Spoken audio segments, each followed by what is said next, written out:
Warning, the following program contains news talk, solutions, and information not found in filtered media outlets. Viewer discretion is advised. Attention, you are now about to enter Filter-Free Radio. So open your mind, push reset, and reboot your computer. Excuse me while I whip this out.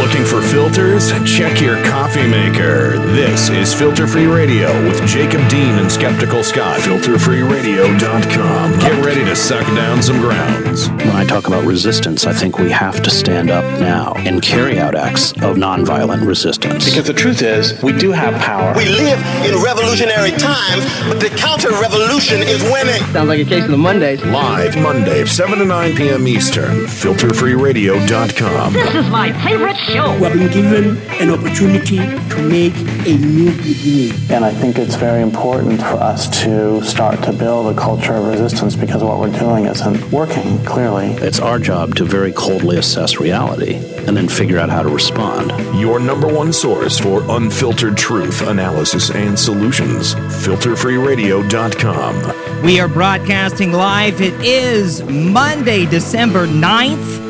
2013, 4 o'clock here on the West Coast. Jacob Dean in the Portland, Oregon headquarters of Filter Free Radio. We're live on FilterFreeRadio.com, our official website where you can watch the program, participate with the program in the chat room, and it's all free. Of course, we're also on the home of Nicole Sandler, RadioOrNot.com. Got an announcement regarding that coming up that you got to hear. All sorts of good stuff. We're going to get to this in the second hour of the program. The rich are different because when you have that much money, then human beings become disposable. Even friends and family become disposable and are replaced. And when the rich take absolute power, then the citizens become disposable, which is in essence what's happened. It's a little pathology of the rich from Chris Hedges and the Real News Network with Paul J. We're going to break that down coming up in the, actually here in about 30 minutes or so. We're going to get right to it. But that's a little bit of the bigger picture here. I want to start with some really cool activism, some really cool participation in the resistance over the last couple of weeks. Myself, and every time when I get out there and show up and participate, how motivating and inspired I am. And the interacting, the cool people you get to meet, I got to share some cool stories with you. I would love to hear your cool stories as well. I want to encourage you to participate with the program live now or anytime, 24/7. You can give us a call. Our telephone number is 503-746-TALK. It's 503-746-8255. You can email me, Jacob@filterfreeradio.com. I've got the Twitters open as well. You can tweet to us, tweet to the show here at Filter Free Radio on Twitter. Send us your tweets anytime. I had an interesting conversation over the weekend with Zelda McGregor about profanity on television. It was kind of cool. And Kim G of the India Media Weekly Moment on Turn Up the Night. And, of course, World of Progress Radio. Kim G retweeted us. I'll share that tweet with you. It's about Nelson Mandela. We'll talk about it, and we'll not talk about it, and we'll talk about why we're not talking about it. We got a lot to get to. I want to welcome my super-duper awesome producer, co-host, and kick-ass all-around awesome guy, live from our nation's capital over on the other side of the country, where it's about 5 minutes now after 7 o'clock on the East Coast. Mr. Skeptical Scott's in the house, ladies and gentlemen. Hello. Hey, man. Hello. Roughing the weather and all sorts of things over there to make it with us. It's always appreciated, bud. How you doing? I'll be all right once I get a root canal. Oh, shit. Well, hey, we'll I'll tell you what. We'll keep I'll keep it going here because I've got a ton to get to, and that way you won't have to say too much. But I do want to throw it to you for your brilliant insights. And it doesn't hurt to talk. It just hurts in general. Oh, man, I'm sorry, bud. Well, yeah, what are you gonna do without healthcare? It's a bitch. Right? Yeah. And what about that? Maybe at some point we'll do a healthcare related show because I have some healthcare stories. I've been working on some stuff coming up for future shows. I just read the new Bill McKibben article in Rolling Stone. I've been dealing with my own healthcare issues. So we have a lot to come to cover upcoming as well. And we'll do like a healthcare thing. That would be cool. It's been a couple of weeks since we've talked. It's been a couple of weeks since we've done a program. In those last 2 weeks, there have been all sorts of nationwide protests and demonstrations on a plethora of issues. Two main ones that stick out, of course. Black Friday, you saw protests all over the country at all sorts of Walmarts. Walmart workers striking, walking off the job in some areas. Some protesters going into the Walmarts, trespassing. I'm using air quotes. If you're listening to us on the iTunes, I'm using air quotes. Trespassing into a Walmart. Some were arrested at least in Bellevue, Washington, to the north of me. Kind of overshadowed some of the smaller demonstrations that were happening. But I want to share some really cool experiences and stuff that I had on Black Friday at my local protest at the local Walmart here in Portland. It was so cool. There was like 100. I'd guess my best guess is 100 or 100 plus. All sorts of protesters, marchers. There were musicians there, singers, all sorts of people making signs and carrying signs. One of our local city commissioners spoke. I'm going to share that speech with you in just a second. There was a local church reverend that spoke. It was really inspiring, really motivating, really encouraging. I'm talking below freezing temperatures. It's been below freezing all last week plus here in Portland. Breaking new records down into the single digits for overnight lows. And by the way, anytime you hear a weather report talking about breaking new records, you should be thinking climate change. But that's a whole different conversation. It was freezing cold out, and yet all these people showed up. Not as many people showed up here in Portland for the fast food strike. I'll get to that in just a second as well. But there was a very diverse crowd at Walmart, a couple of people there who worked there. Like I said, local city commissioners showed up, all sorts of different people. It was really diverse. Lots of different organizations were represented really well. And it really makes me want to keep going back every Black Friday to protest again. I went to the same location last year, and we did a little thing about this last year. If you remember a year ago, if you don't remember, you can go into our video archive on our website at filterfreeradio.com and watch all of our previous episodes for free at your convenience. And it's all in there. We did it last year, and last year it was freezing cold, and it was raining, and there was probably a dozen people there when I was there. And this time it was like 100 people plus. And, of course, there was a ton of cops. Tons of cops, Portland police and Walmart security. Of course, you cannot trespass on Walmart property. So the protesters essentially had to march all the way around the parking lot, staying on the sidewalks to not be arrested at the event that we were at here in Portland again. And I want to share some of the speakers. I'm going to play this video for you. The full video is on our front page, the homepage of our website. It's about a half an hour long. I kind of did a documentary style of everything that I witnessed at the protest there at Walmart on Black Friday, a couple weeks ago now. And it was great to see. I want to share this with you. This is not the full video. This is a shortened version to kind of give you a sense of what it was like, what the police presence was like, who were the speakers. I'll share you. I'm going to play Portland City Commissioner Steve Novik's speech. I'll play a little bit from the Communication Workers of America Local 7901 President Madeline Elder spoke. I'll play a little bit of that. A little bit of Reverend Eugene Ross of the United Church of Christ locally here, and a little bit of what an organizer, Dennis Gravy, had to say. So watch this for about 10 minutes, and then share. What I'd really love is if you participated in any of the local protests where you were at, share your stories with us. Send us tweet it to us, email it to us, call it in, and leave us a voicemail on the comment line. I would love to hear your experience here. Since you weren't here at this, here's a little bit, of course, and you don't get to watch this in the corporate media, or you're not even going to get to watch this on the so-called left-leaning cable news networks. This is the real, on the street, do it live, be the media, show up, participate, be the change, and make a difference. Right? This is here you go. This is a little video I put together for you, recorded by me at the Black Friday protest here in Portland, Oregon. Enjoy.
Union busting! Walmart, you can't hide! We can see your greedy side! Walmart, you can't hide! We can see your greedy side! Walmart, you can't hide! We can see your greedy side! Walmart, you can't hide! We can see your greedy side! What do we want?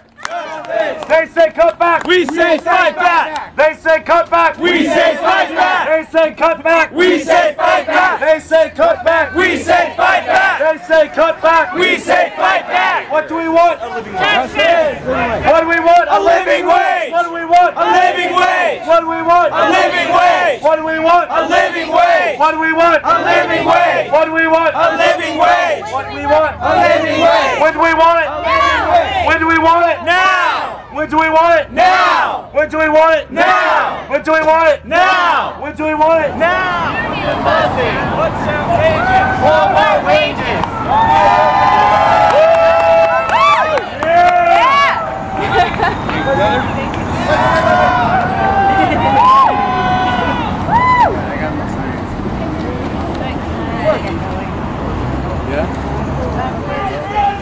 Union busting! What's outrageous? Walmart wages! What's disgusting? Union busting! What's outrageous? Walmart wages! What's disgusting? Union busting! What's outrageous? Walmart workers deserve respect!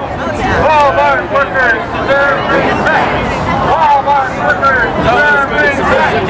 Walmart workers deserve respect! Walmart workers deserve respect!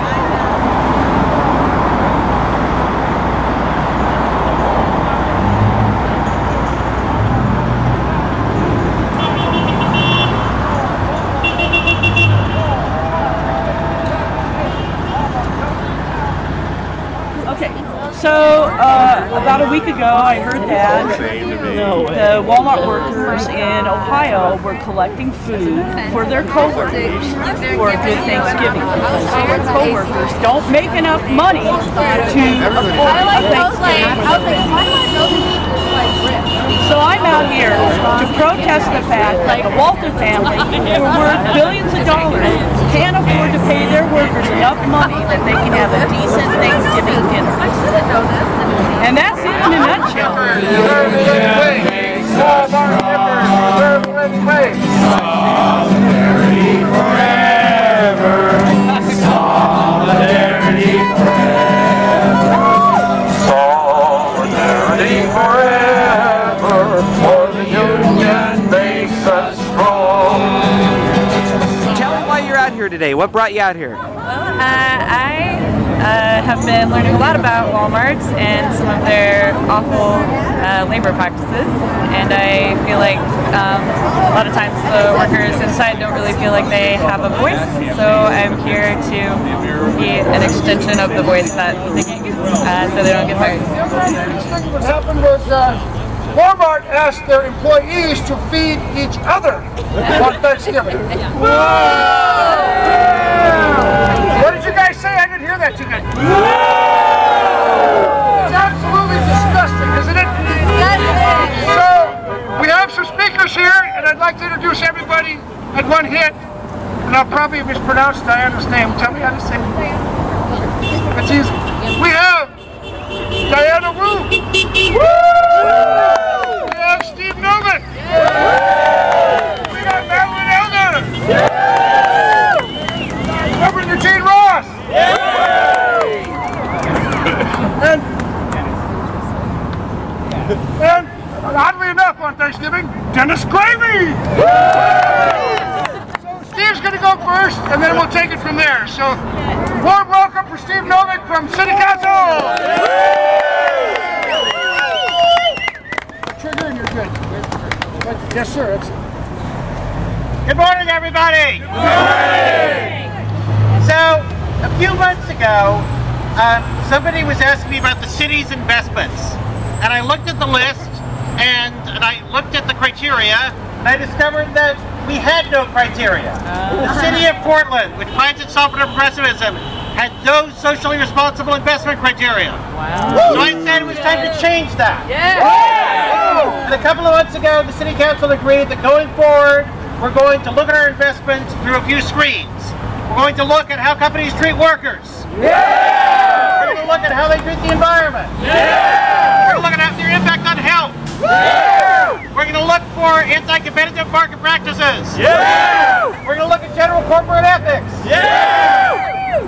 And we decided we're going to, from now on, we're going to start developing a list of companies that we will no longer invest in. Yeah. And we did everything right and proper. We established a committee to help us figure out how to use those criteria.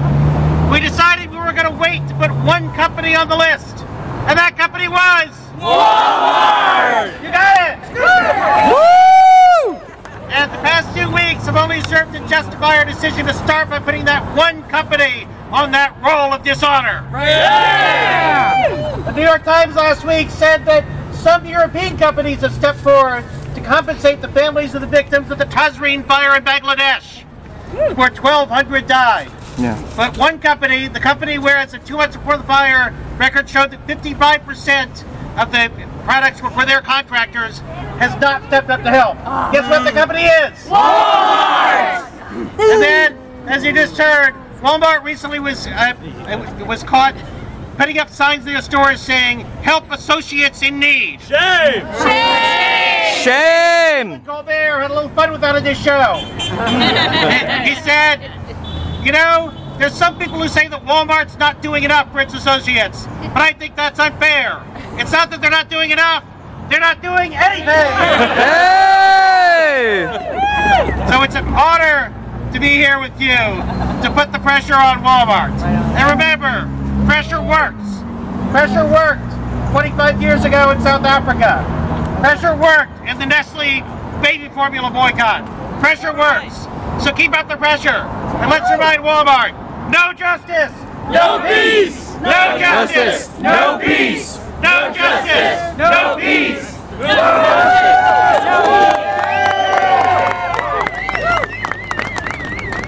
Next, I'd like to introduce a real fighter for justice from United Church of Christ. This guy's really a stand-up man. Reverend Eugene Ross! Yeah! On this Black Friday, this Green Friday, we gather to call attention to the bad morals and the bad economics as we stand in front of this Walmart to call out for justice for all Walmart workers and for all workers everywhere. Right. Yep. We stand before an outlet of Walmart which made $17 billion in profit last year. We stand before an outlet of Walmart which is a $260 billion corporation. We stand before an outlet of Walmart which cost the American people over $900,000 last year. as Walmart workers had to turn to public assistance to make ends meet. Shame! Shame! Shame! And to those of us gathered who are not Walmart employees, let's not be deceived by the lately developed slick television ads, which try to portray a very different picture of Walmart. The picture in my mind is that of the Thanksgiving care boxes in Walmart workrooms, placed there by the company so that Walmart employees could contribute to their fellow employees so that they could have Thanksgiving. Shame! We stand here before Walmart speaking for justice. We stand for justice which demands that people be paid a living wage and provide realistic benefits to their employees. Yeah. We stand before a company which in turn needs to provide the basic needs for all Walmart families. We stand here before an outlet of Walmart to speak against greed. We speak out for a realistic living wage for Walmart employees. We speak out for health care for Walmart employees and their families. We speak out for the respect due all human beings. Human beings are not a commodity whose value is to be determined by the profit ledger. The way to justice in the midst of corporate greed is not an easy path. It never has been. Sacrifices have been made. Techniques tried. Did you know that between 1947 and 1974, years of unprecedented shared prosperity in this country and the growth of a robust middle class, more than 41 million Americans engaged in over 8,000 work stoppages. They use tactics like boycotts, work rules, slowdowns, and other withdrawals of efficiency. Unions, the religious community, and community groups were there to support them now and are here to support them today. If the middle class family is to survive in this country, if working Americans are to be treated with dignity and justice, if the distance between CEO salaries and workers' wages is to be narrowed, then we must all work together for justice. Now is the time. Make no mistake, Walmart employees, your cause is just. Given the newfound power of corporations, the task ahead will be difficult. But with all those who believe in justice working together, it will be accomplished. In unity, there is power to overcome adversity, to battle injustice, to derail corporate greed. We must not give up. The vision of this nation, the very soul of this nation is at stake. That's right. Let us move on in strength to combat injustice in the workplace, beginning with Walmart. Comrades and fellow workers, I am from the High Five campaign, a product of the industrial workers of the world. We are demanding $5 more an hour for all workers, and we are building a movement of fast food and low-wage workers to do it. How many of you have heard about the strikes and walkouts of fast food workers across the country? Yay! In Portland, that's us. So it should come as no surprise to you that workers across the country and across the world are standing up and fighting for more and better. Fast food workers in over 50 cities walking off the job. Walmart workers disrupting shareholder meetings. Non-union port truckers going on strike. And Bangladeshi factory workers filling the streets. Yeah! The time has come for change. The time has come for more. That's right. In 2008, when the economy collapsed, when the boss's economy collapsed, we learned that their promises of a future had always been empty. We learned that the only future we were going to have is the one that we built and fought for ourselves. We learned that the bosses had placed us at a dead end, and our dead-end jobs. I work a dead-end job. Just the other day, I received a positive comment card from a customer that I had great service to. And they said, this young man must be in school, trying to get to a better place, because she couldn't imagine that I cared about my job and that I wanted to live a good life where I was. I was obviously at a dead end. But we have a chance to fight, because at a dead end, a fight for wages, a fight for more is not just a fight for wages. A fight for more wages is a fight for a better life. That's right. Because sometimes that dead end looks like stretching $20 for 2 weeks, but sometimes it looks like your friend getting shot by the police. And sometimes it looks like the manager that won't stop touching your butt as he walks by. And sometimes it looks like the climate that is collapsing around you. When we stand for a fight for more wages, we're not going to just stop there. We're going to win $5 more an hour, and then we're going to demand another $5 more an hour. It reminds me of my favorite children's story when I was growing up, which goes like this. If you give the workers a cookie, they'll take over the cookie factory and build a free society with it. We'll be back! We'll be back! We'll be back! We'll be back! We'll be back! We'll be back! The legislator here. Do you know who he is? We're gonna roll the union on. If the boss gets in the way, we're gonna roll right over them. We're gonna roll right over them. We're gonna roll right over them. If the Walmart's in the way, we gotta roll right over them. We're gonna roll the union on. We're gonna roll, gonna roll, gonna roll the union on. We're gonna roll the union on. If the boss is in the way, we're gonna roll right over them. We're gonna roll.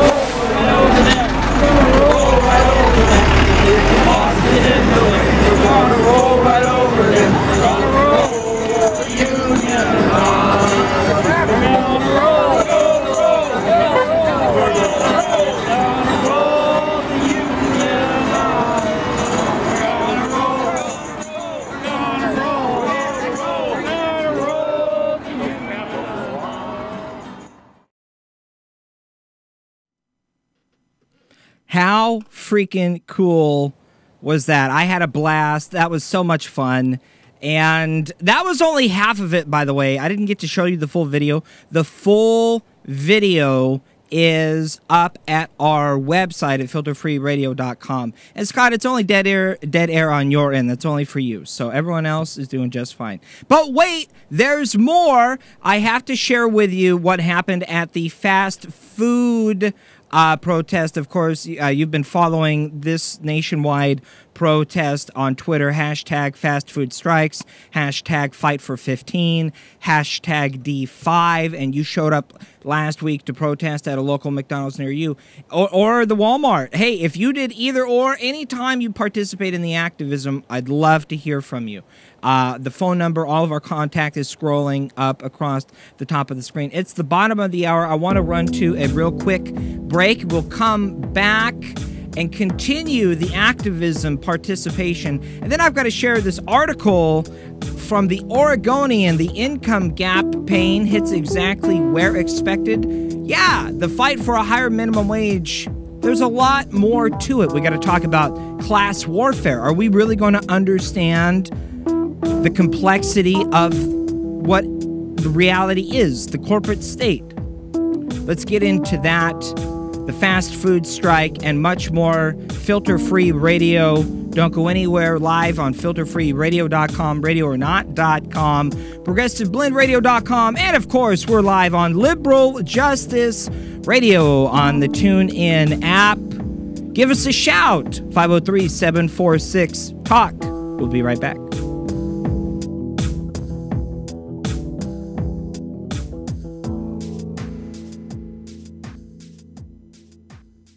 Unfiltered truth, news, and opinion. Filter Free Radio with Jacob Dean and Skeptical Scott. There's protesters waking up and people are getting in the streets. People want the truth. People are becoming active because, quite frankly, people are fed up. The status quo is scared. There is fear amongst those in power, and they want to maintain their power. Live every Monday, 7 to 9 p.m. Eastern, radio or not, and filterfreeradio.com. In the movie plot of a spy thriller, our hero gets captured by agents of a repressive government, and they take him into a dark interrogation room where the sadistic spy master hisses at him, "We have ways of making you talk."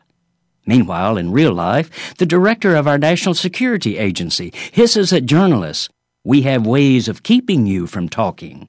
Well, not quite in those words, but General Keith Alexander, chief spook at NSA and head of U.S. Cyber Command, did reveal a chilling disrespect for our constitutional right to both free speech and a free press. In an October interview, he called for outlawing any reporting on his agency's secret program of spying on every American. "I think it's wrong that newspaper reporters have all these documents, giving them out as if these, it just doesn't make any sense." Then came his spooky punchline.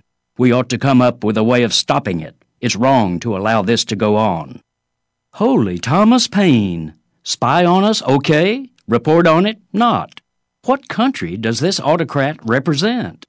Alexander's secret, indiscriminate supercomputer scooping up of data on every phone call, email, and other private business of every American is what doesn't make any sense. It's an Orwellian mass invasion of everyone's privacy, creating the kind of routine 24/7 surveillance state our government loudly deplores in China and Russia. And it amounts to stomping on our Fourth Amendment guarantee that we're to be free of unreasonable searches and seizures. This is Jim Hightower saying that's the real outrage we should be stopping. But no, our constitutionally clueless spy master doubles down on his dangerous ignorance by also stomping on the First Amendment. If this was a movie, people would laugh at it as being too far-fetched to believe. But there it is, horribly real. What do the corporate powers from Wall Street to Walmart have in common? They hate the Hightower Lowdown. You can see why at www.hightowerlowdown.org. Tune in to Liberal Justice Radio on the TuneIn app and TuneIn.com.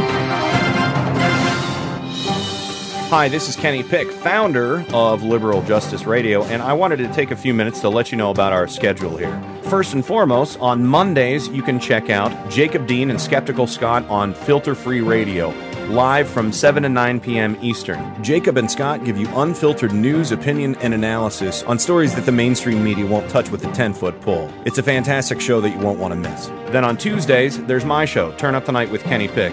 I have many co-hosts, Tom, Deba, Matt, Kim, and Pete on Tuesdays. That's 7 to 10 p.m. Eastern. We have lots of laughs. We talk about politics. We talk about news. We talk about all kinds of stuff. You'll love it. We also have a Friday show, but we'll get to that momentarily. We're proud to announce that we have a brand new addition to our live family, and that's the Bradcast, of course, hosted by the world-renowned Brad Friedman of the Brad blog and the Green News Report. And we're very happy to have him on from 6 to 7 p.m. Eastern every Wednesday. Then Thursdays, well, everybody gets the night off for good behavior. Then Friday comes back around, and yeah, that's right, Turn Up the Night is back.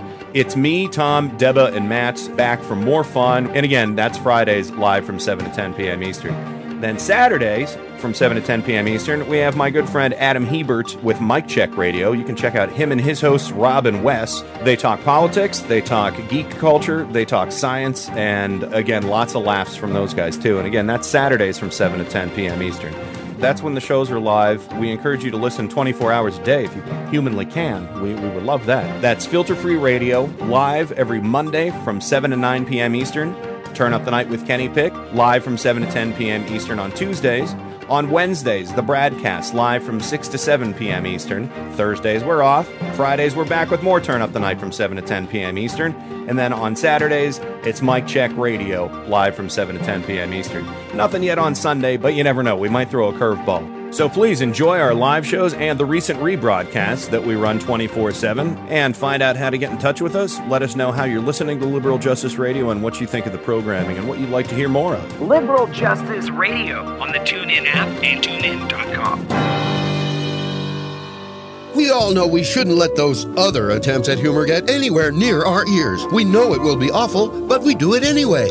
And now, my friends, here's something that I think is funny. Ow! Introducing Politically Incoherent from the mind of Rocky Mountain Mike, the new comedy album on Audio Fidelity Records. The safe and effective way to let humor flow through your ears. Hello, Comstar. I can't get the doors or windows unlocked. My uncle is yammering on about Benghazi. Politically Incoherent will make your whole family feel better and keep your ears healthier. Honey, what is it? It's that Grover Norquist. I can't sleep. Oh, him again. Politically Incoherent will make your whole family feel better and keep your ears healthier. Here's how it works. Instead of shoving racist, sexist, and homophobic attempts at humor into your ears, Politically Incoherent uses the patented Jim Ward and the Not Suitable for Work players to remove that buildup of messy blues and replace them with 100% genuine laughter.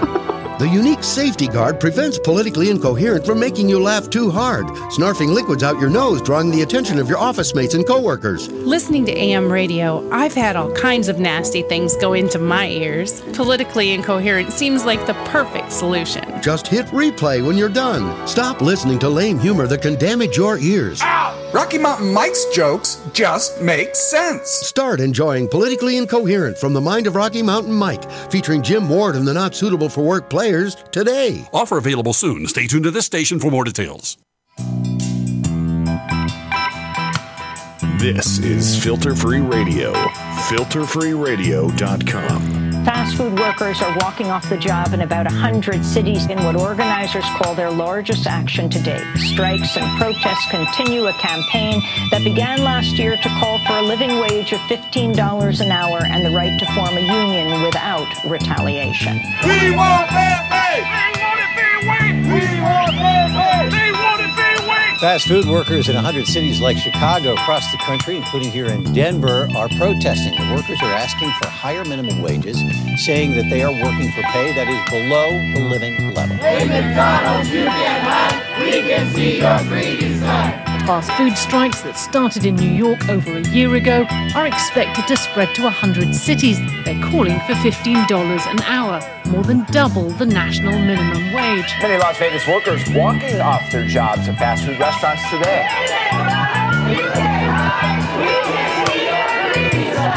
Workers at the protest at a Minneapolis McDonald's say that they cannot survive on their current pay.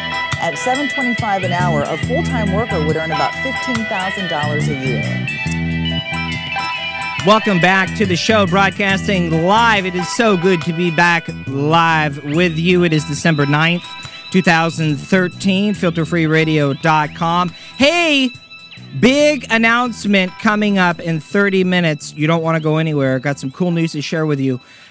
As you heard from the intro there have been lots of protests going on over the last week over the fast food strikes, the minimum wage protesting. You've been following it on Twitter, hashtag fast food strikes, hashtag fight for 15, hashtag D5. I attended the local protest here in Portland, in downtown Portland at McDonald's on Southwest 6th Avenue, and holy damn, it was cold. I'm talking like upper 20s and bitter cold. There's only probably a dozen, 15 or so people who actually braved it and came out, but there were much larger demonstrations nationwide, as you heard, in New York, Los Angeles, Denver, Chicago, all sorts of places people showed up to demand not only a living wage, but a better life and a little bit of dignity. And I want to talk about the income gap pain and how it's hitting exactly where expected in just a second. Thanks to Molly Young at the Oregonian. Molly Young did a story and actually came down and covered the protest here in Portland, the fast food protest. And they did an article on OregonLive.com. There's a link to it on our website. And thanks to Marco from Portland's Jobs with Justice and the other activists that actually braved and came out in the 20-degree weather. And I think what was really my takeaway from that was still, again, it didn't matter that there was only a couple of us out there. It didn't really matter that it was too cold. For me, it was still fun. It was still motivating and energizing and inspiring. And you just want to, okay, what are we going to protest next? How are we going to, start off the next protest with a pancake fundraiser and then proceed to the protest point and then demand, justice and fight for the struggles and the just cause of our time, right? We'll talk about why I'm protesting, why we are protesting, why it matters. And Scott's going to chime in here in just a second. Here is The other video that I made from the other protest over the last week, here is the fast food protest here in Portland. Again, the full video, this is just a short clip of it. The full video is at our website at filterfreeradio.com.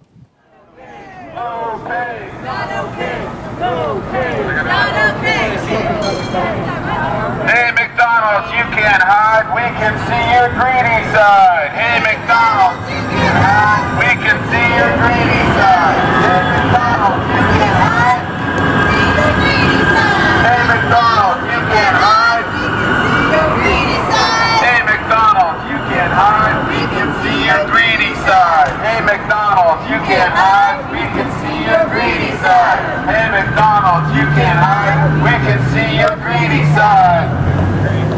Low-paid workers are on strike, demanding better wages. And we know that these places can afford it.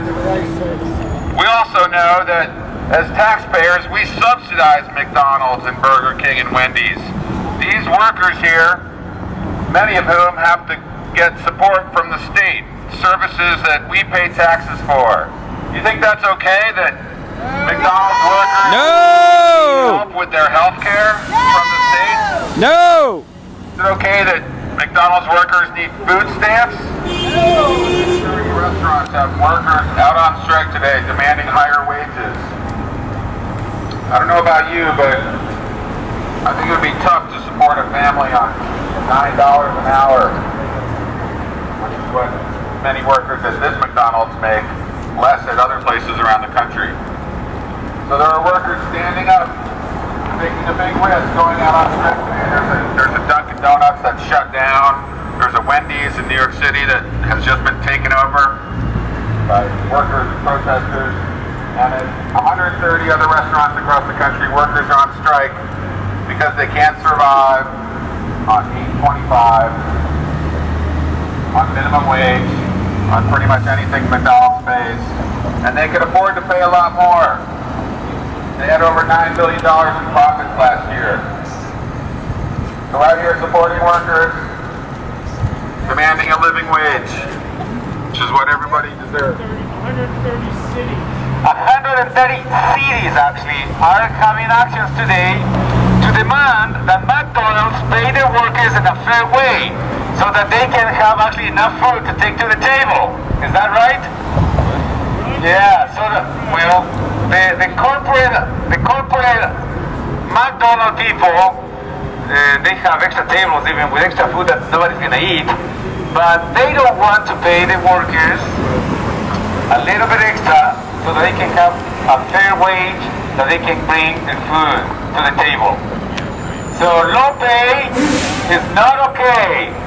Low pay is not okay. Low pay is not okay. Hey McDonald's, you can hide. We can see your greedy side. Hey McDonald's, you can hide. We can see your greedy side. Hey McDonald's, you can hide. We can see your greedy side.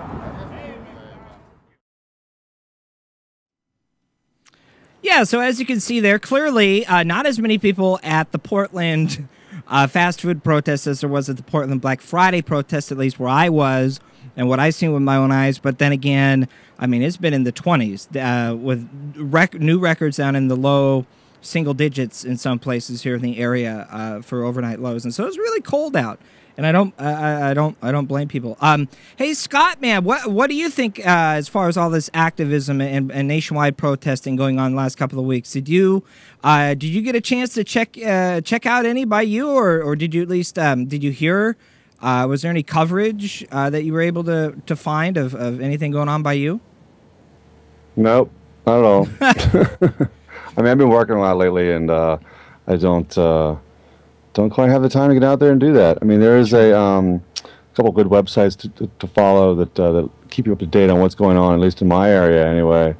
And there's always, I mean, I'm in D.C., man. There's a protest every day somewhere. Sure. You know, so there's always places to go and people to protest.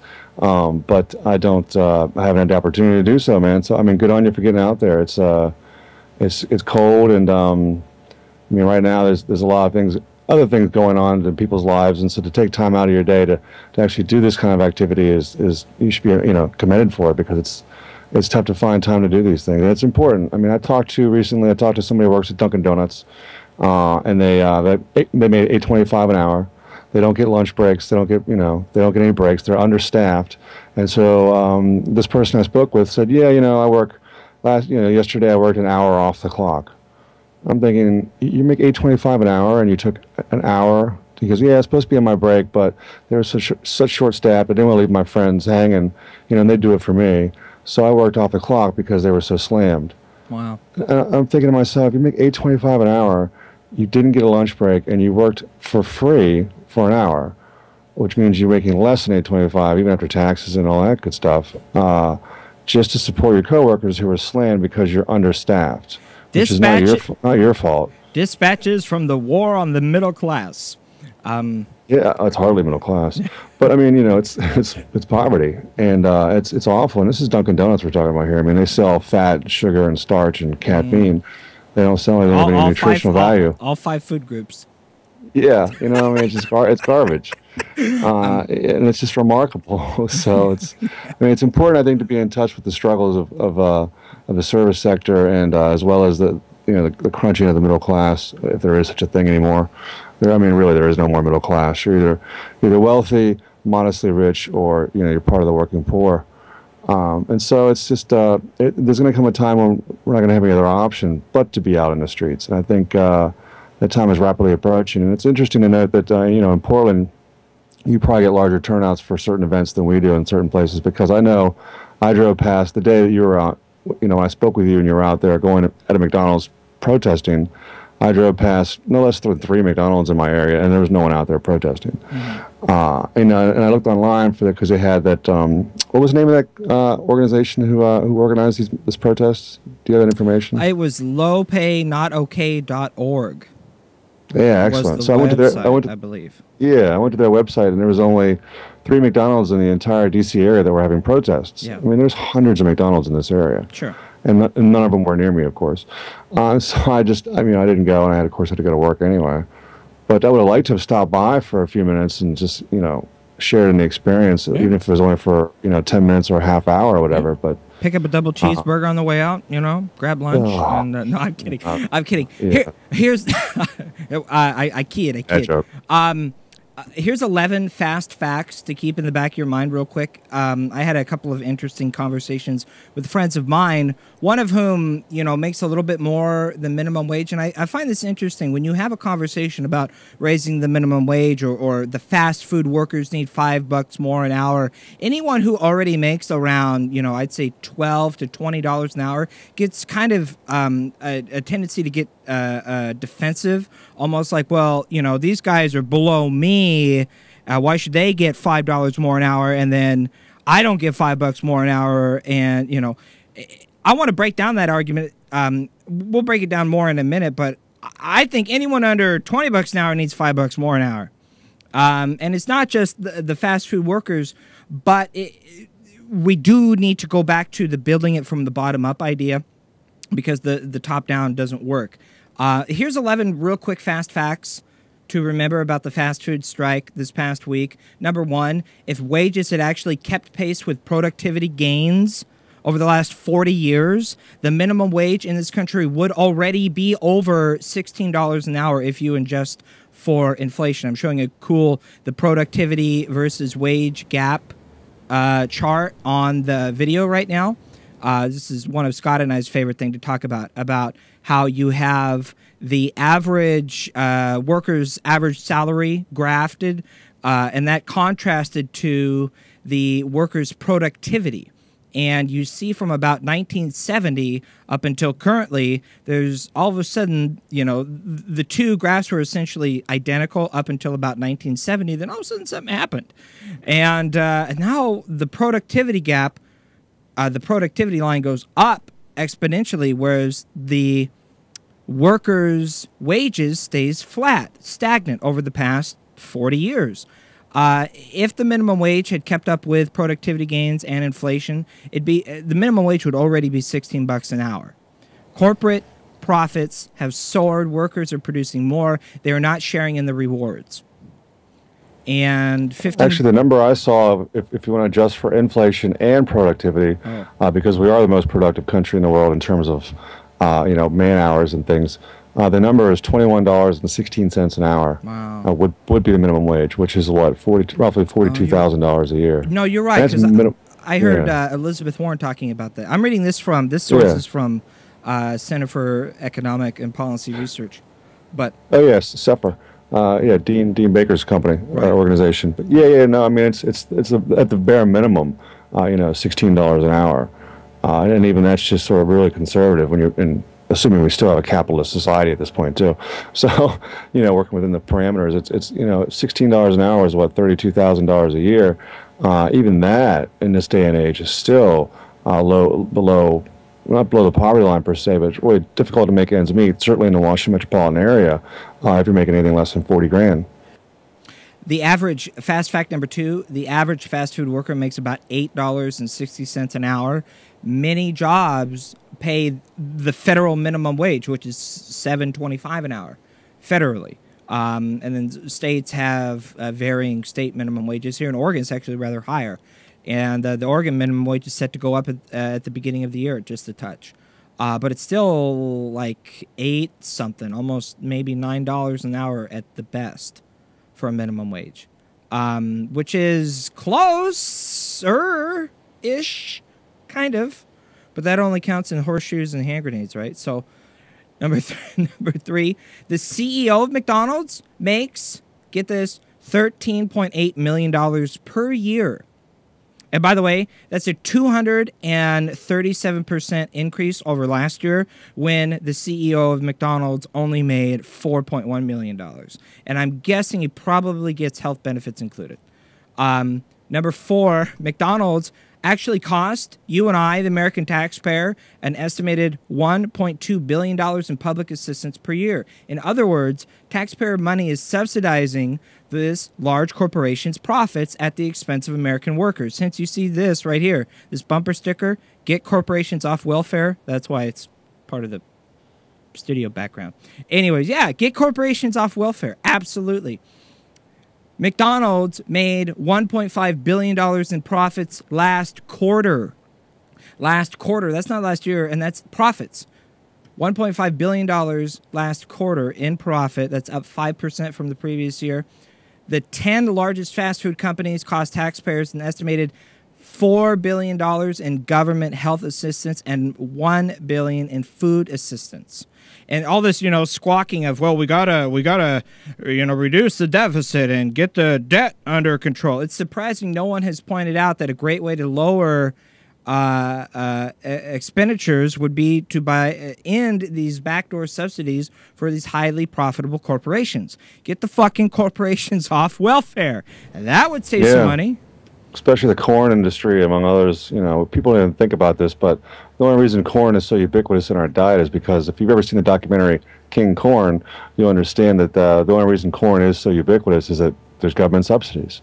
And it's poison. I mean, that's why corn syrup. It's why Cheetos, Cheez-Its, you name it, everything's just a rearrangement of corn. And there's no nutritional value in this crap, and yet it's a staple in most people's diet, and all because we subsidize these large multinational corporations. Bingo. And it doesn't, to our own detriment, of course. And the 10 largest fast food companies made $7.4 billion in profit last year. So you can't tell me they got no money. You can't tell me they got no... they got money. You can't tell me they can't afford to pay their workers a living wage. And meanwhile, fast food workers are more than twice as likely to be on public assistance because they make starvation wages. They can't afford to have a living wage, let alone eat anywhere outside of their place of employment. 25% of American workers receive some sort of public assistance, which is a disturbing figure in itself. 1/4 of all American workers receive some sort of public assistance, and fast food workers, 52%. 52% of all fast food workers receive some sort of public assistance. And it's not just part-time work that's causing the problem. More than half of all full-time fast food workers receive some sort of public assistance. Because when you work full-time and you only make $8 an hour, it's not that fucking much money. I should dig up the Chris Rock clip on... That translates to $16,000 a year, by the way. Only 16? I thought it'd be just a touch more than that. No, whatever you make an hour, you can double it based on a 40-hour work week, which is 2,080 hours a year, and you end up with the actual annual income. But I mean, so it's $8 an hour, 16 grand a year, and that after taxes is something more like 12 grand a year, which is $1,000 a month, which is nothing. I mean, it's impossible to pay rent, feed yourself, and other things with that. And of course, you don't have health care, which is, between food and health care, the two are not disrelated, but they also consume a majority of your income. And who can afford that crap? Bingo. Well, hey, Jacob and Scott, most of the people that work at fast food are just, teenagers in high school looking for part-time high school jobs. And so, not necessarily. The average age is 29. Most of the workers who would be affected by an increased minimum wage change are adults. And we also hear it's not necessary to raise the minimum wage, especially for fast food workers, because, most of them only work a few hours here. They're just kids in high school. It's the malt shop argument. And it's not true. Most low-wage workers are adults. Capitalism is neo-slavery. Nationally, adults make up 88% of the workers who would receive a raise if the minimum wage were increased to $10 an hour. 88% adults. Yeah. The average age is 29, as I understand it, in the fast food industry. 29. That's you're not living at home with your parents at that age. Well, at least hopefully not. But you know what I mean? It's such a lie to say. Even if it was that young age. I mean, I made $9 an hour in 1992 at a grocery store. And I lived at home, and I paid my way through my community college that way, because $9 an hour 20 years ago wasn't bad. It wasn't great, but it was enough to pay for a community college education. You sure as hell can't do that now. Yeah. Over 7 million children live in minimum wage households. And lastly, the last fast fact is the strike really targets the large employers. 66% of the low-wage workers are employed by these corporate organizations with 100 employees or more. And the strikes that happened last week aren't targeting your mom-and-pop local shop operations, which you should be supporting and you should be shopping local. These are striking against, the Walmart, Walton billionaires, the 6 Walton billionaires that own more wealth than the bottom third of the country. 6 people, 1/3 of the country combined. You tell me that there's like a teeter-totter, right? That would be kind of unequal, right? It would way too heavy to one side, right? And that's my issue here is I don't begrudge anyone who has money. Money really theoretically is apolitical. It is the greed. It is the love of money. It is the I have to have more. And isn't a few millions or a few billions enough? Well, I got to have a little bit more, because once it gets to that point, it becomes indispensable. We got to talk. We'll break a little bit more of that down with the pathology of the wealthy with Chris Hedges after we take a short break here at the top of the hour. Real quick before we take the break, though, Chris Rock, one of my favorite clips ever. This is what it means when they tell you. This is what it really means. What they're really trying to tell you when they're saying they're only going to pay you minimum wage. I just did a lot of shit before I got into comedy, man. I used to work at McDonald's. Making minimum wage, man. You know what it means when they pay you minimum wage? It means they don't give a fuck about you, okay? They don't care about your Christmas. They don't care if your kids got shoes on. The boss goes, hey, how you doing? You know how the fuck I'm doing. I'm doing bad. That's how I'm doing. How the fuck could I be doing anything with this little bit of money you're paying me? Okay, and then here's the best part of that. You know what it means when they pay you minimum wage? You know what they're trying to tell you is like, hey, if I could pay you less, I would.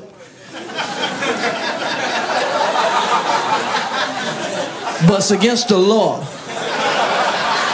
If I could pay you less, I would, but it's against the law. Okay, real quick, as we go into the break here at the top of the hour, this article, again, done by Molly Young at the Oregonian, on the front page of the Oregonian last week. The title of the short article, Income Gap Pain Hits Exactly Where Expected. Essentially, there was a state analysis done here in Oregon State, where I live, where I'm broadcasting from, in Oregon State. They did a statewide analysis. The employment department, full-time workers over the course of the last 10 years, from 2002 to 2013, if you adjust for inflation, wage earners in the top 20% have seen an 11% increase in their wages, where wage earners in the bottom 20% have seen their wages go down 3%, a 3% decrease in the last 10 years. Yes, the rich are getting richer, the poor are getting poorer, and we're really going to break that down next on Filter Free Radio. So don't go anywhere. We're live, filterfreeradio.com, where we're streaming live. We're taking your phone calls, your emails, your tweets. Participate in the conversation. That's what it's all about. Would love to hear from you. Don't go anywhere. More real news and truth coming up right now. Don't go anywhere.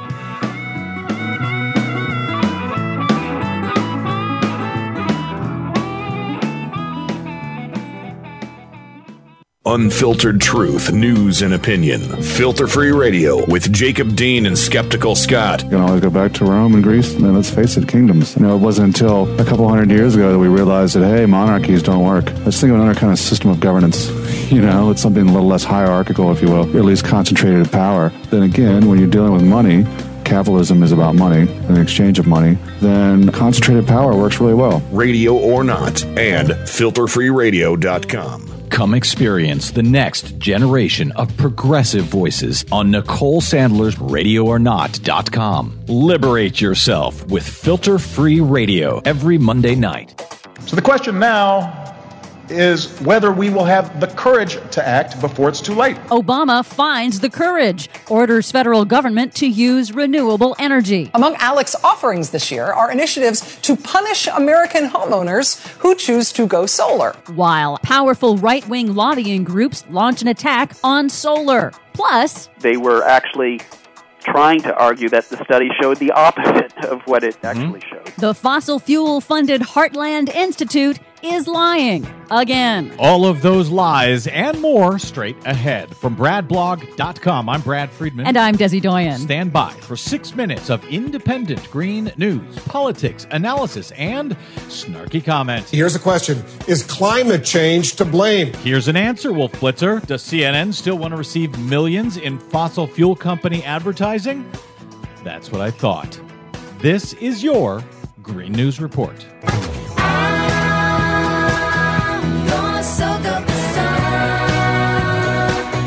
Okay, Desi Doyen, is Maine's Governor Paul LePage the dumbest governor in office or the dumbest governor in history? Why do you ask? Well, he has announced that he's very happy about global warming. He said everyone looks at the negative effects of global warming, but with the ice melting, the Northern Passage has opened up. That's right, he's celebrating the fact that they can now use the no longer frozen passage for oil shipping. Yep, they break the Arctic, and he's happy because they can make money off of it. He said instead of being at the end of the pipeline, we're now at the beginning of a new pipeline. Paul LePage, national genius. What else do you have for us today? Well, first, we will be judged as a people, as a society, and as a country on where we go from here. The plan I've put forward to reduce carbon pollution and protect our country from the effects of climate change is the path we need to take. That was President Obama in June detailing his historic climate action plan to combat climate change. On Thursday, Obama took the next step, mandating that the federal government get 20% of its electricity from renewable sources by the year 2020. This is a big deal. Federal contracts are nirvana for companies, just ask the defense industry, and a 20% renewable energy mandate puts the power of the federal purse to work and provides certainty for clean energy investors. It will also triple, I believe, the current amount of renewable energy used by the federal government. Yeah, and create lots of jobs.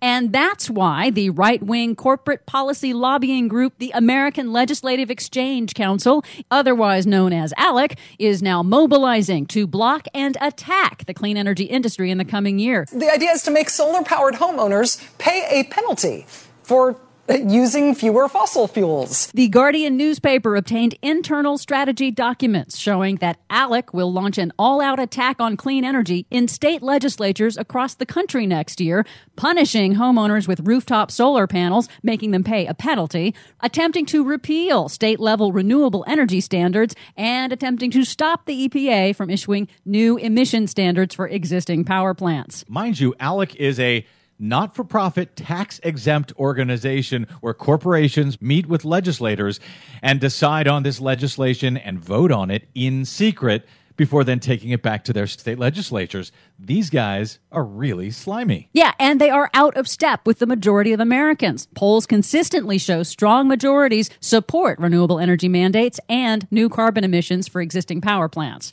It's the opposite situation in Germany. Currently, Germany's winning the global clean energy race. Japanese solar panel maker Toshiba has announced plans to directly compete with German electric utilities, a new business model to sell electricity directly to Germans using Toshiba's solar arrays on buildings. Essentially, Toshiba wants to build a new power plant in Germany, only spread it out over industrial rooftops and apartment buildings. Finally, the Heartland Institute is lying again. The American Meteorological Society this week published a survey showing the majority of meteorologists accept climate change science. The vast majority. Yep, and that conservative ideology is the biggest factor behind the denial of some broadcast meteorologists.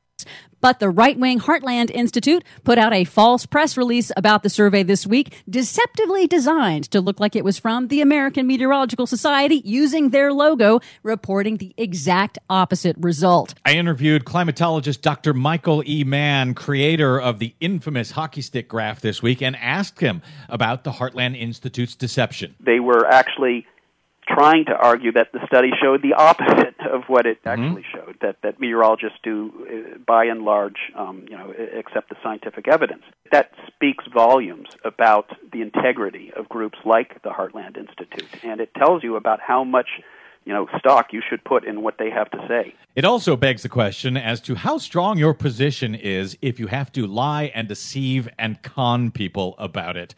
For much more on that and my complete interview with Dr. Michael Mann, please check out our website at greennews.bradblog.com. While you're there, please consider a donation to help the Green News Report stay on your public airwaves. I know the Heartland Institute ain't going to fund us, so we hope you will. Find us and like us on the Facebook and follow us 24/7 on the Twitters at Green News Report. From bradblog.com, I'm Brad Friedman. And I'm Desi Doyen. And this has been your Green News Report.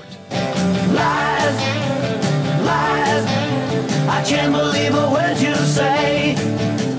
Lies, lies, are gonna make you sad someday. You never know who or what you'll hear when you listen to The Nicole Sandler Show at RadioOrNot.com. Your view is not being represented in this country because all of our views have been corrupted by money and politics. Remember, 94% of the time, the candidate who raises the most money wins. That's the fact that we need to drive home constantly. It's all about the money. Dylan Ratigan, you rock. The Nicole Sandler Show, live Monday through Thursdays at 10 a.m. Eastern, or podcast anytime at RadioOrNot.com.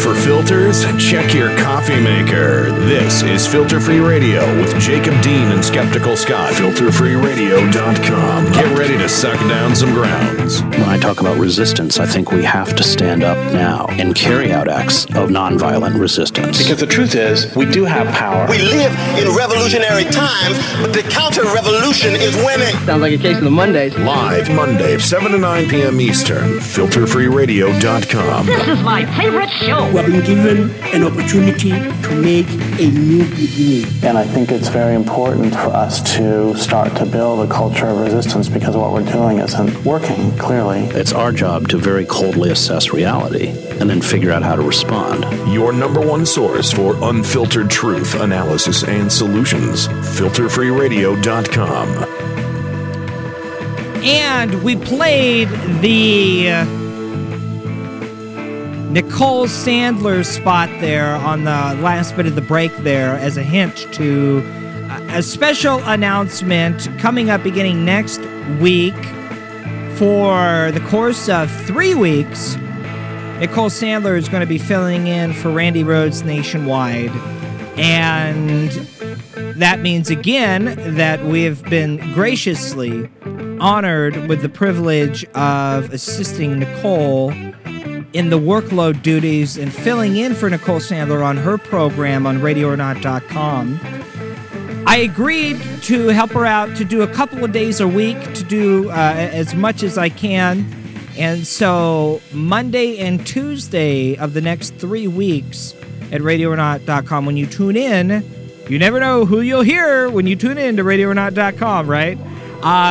And for those programs, I have some cool things lined up. I actually just got, I have a subscription to Rolling Stone magazine. It's the only magazine I subscribe to. Actually, I'm about to cancel it.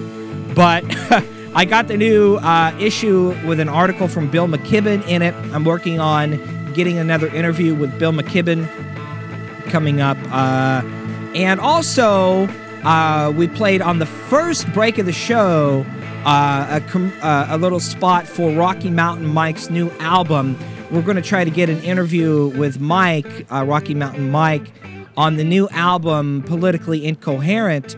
And I want to give props and a thanks to Mike because I'm on the album. Hey, hell yeah, we got a small piece in it, and it's really cool to be featured in the credits on that. And so I want to thank Mike, and we'll do a cool pre-holiday season expose on a cool holiday gift, because I know if you're like me, you wait till the last second to buy your gifts, and that could be a really cool gift for someone. I'm not being paid to do that or anything, or to say this. Just Mike's a friend. He's really funny, and we'll get a link and stuff up to that album on his website. But we're back. It's the second hour of the show. So much to get into. We really did a expose, the first hour, of all of the activism I personally have been participating in over the last 2 weeks. And we'd love to hear from you if you've also been doing the same, or your ideas, or you want to organize some protests, or you want to get active and participate. We'd love to participate, hear from you. And to really get into this conversation, to really understand the fight that we're up against, to really understand the fight against the corporate state, we have to really understand the reality of the class warfare that we're presently in. We have to truly grasp the reality in front of us, and grasp the reality of the rich, and what the rich are really like, and how they really act, and what they really think, and what they're really doing to us. And are the rich really different? Well, there was a great conversation, thanks to our super duper awesome ass producer and co-host, kick-ass all-around awesome guy, Skeptical Scott, for finding this and posting it on our website at filterfreeradio.com. It was a conversation between the Real News Network's Paul Jay and Chris Hedges, and the title of the video is The Pathology of the Wealthy, or in other words, the disease. What is wrong with the wealthy? And I want to dive right into this, because this also ties in directly with what we've been talking about in the first hour, fighting for a higher minimum wage. What does that really entail? What does that really mean? What are we really fighting for? What all are we really fighting for when we're fighting for a higher minimum wage? It's not just more money for the bottom, which, as we mentioned right before we went to the break, at least here in Oregon, the bottom fifth of all wage earners saw a decrease in their wages of 3% over the last 10 years. Meanwhile, the top 20% of wage earners have seen an increase of over 11% in their wages over the last 10 years. Just in Oregon alone, the rich are really getting richer. The poor really are getting poorer.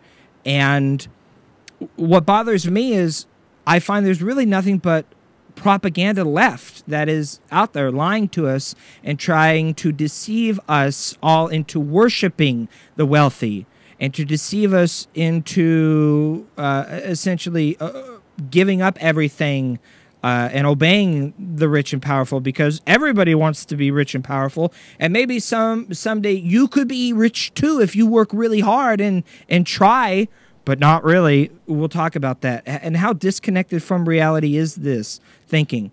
And is this, is this coincidence, or is it the game really rigged this way? It's the definition of success, too. I mean, people define those who are successful by the more money they have. Right. Well, I mean, successful at what?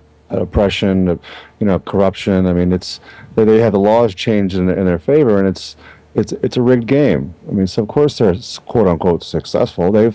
The game is rigged in their favor. It's like the old Monopoly game, except they start off with more money than everybody else, and in the end they win, obviously, because you can't compete with that. So there's a lot of things to talk about as it relates to this, and I just encourage people to see 2 documentaries I had the joy of, well, I don't call it joy, I had the pleasure of watching recently. One was called Park Avenue. It was on Netflix. I saw it, and it just discusses and exposes the pathology of the rich and how all these guys live at this one address on Park Avenue, which is the same address that 100 years ago all the robber barons of the 1920s lived at as well, except for instead of being oil magnates, although the Koch brothers do live there now, they're also Wall Street financiers, J.P. Morgan, the head of J.P. Morgan Chase and things, and so it's just it's another world, and you and I are not part of that world. And you put up a link to that as well on our homepage, right? Is that right? Yeah, it's on there too. And Perfect. Interestingly enough too, one of the very first videos I ever posted on my blog 2 years ago was a quick video, I think a half-hour informative documentary by Al Jazeera English about the pathology of the rich. It's really important to watch that because you have to understand how, what it means when you go to Harvard and you make these networking connections and you start off in upper middle class at the very least. At the very least, you're upper middle class. But you're exposed to these kinds of things, and these people, everybody is their servant. They are better than everybody else, and they believe that, and they treat others as the same. And it's a pathology. It's these people are sociopaths, and they are not like us. They are very different than us, and it's important to understand that. Let's dive into it. This is Chris Hedges and Paul Jay on the Real News Network, The Pathology of the Rich. The first clip here, beginning with how we really don't have a true grasp on what is really going on here. Because we don't understand the pathology of the rich. We've been saturated with cultural images and a kind of cultural deification of wealth and those who have wealth. They present people of immense wealth as somehow leaders, oracles even. And we don't grasp internally what it is an oligarchic class is finally about, or how venal and morally bankrupt they are. It's like you see a commercial on the television for some new car, and it's like, Jay-Z is in the commercial, and wow, Jay-Z is rich and famous, and he's driving that car, so if I go buy that car, I'll be rich and famous just like Jay-Z too, right? The irrationale and the propaganda that's trying to get you to make these irrational decisions. Yeah, it's especially predatory on the black community since you use Jay-Z as an example, or Michael Jordan or Oprah Winfrey. I mean, right. It's the whole what they destroyed the civil rights movement, and they destroyed it by consumerism.